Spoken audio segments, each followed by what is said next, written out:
వంశీ విభూషితకరాన్నవనీరదాభాత్ పీతాంబరాదరుణబింబఫలాదరోష్టాత్ పూర్ణేందు సుందరముఖాదరవిందనేత్రాత్ కృష్ణాత్ పరం కిమపి తత్వమహం న జానే. యశాస్త్రవిధిముత్సృజ్య వర్తతే కామకారతః న స సిద్ధిమవాప్నోతి న సుఖం న పరాంగతిం.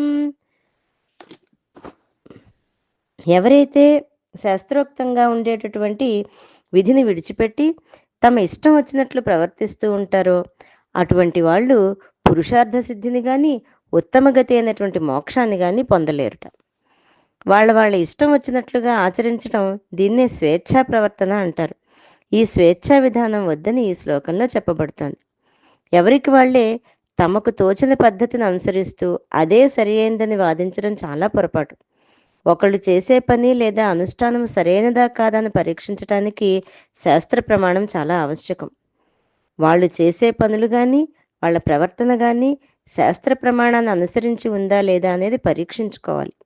ఆ శాస్త్రానికి తగినట్లుగా తమ అనుభవం ఉన్నట్లయితే అప్పుడు సరి అయిన మార్గమని సిద్ధాంతమని నిర్ణయించుకోవచ్చు.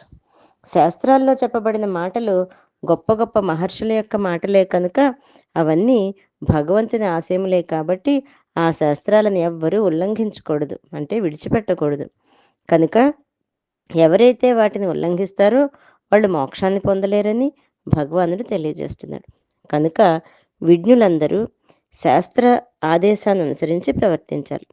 ఆ విధంగా శాస్త్రాదేశాన్ని పాటించినటువంటి వాళ్ళు తప్పకుండా మోక్షాన్ని పొందుతారు.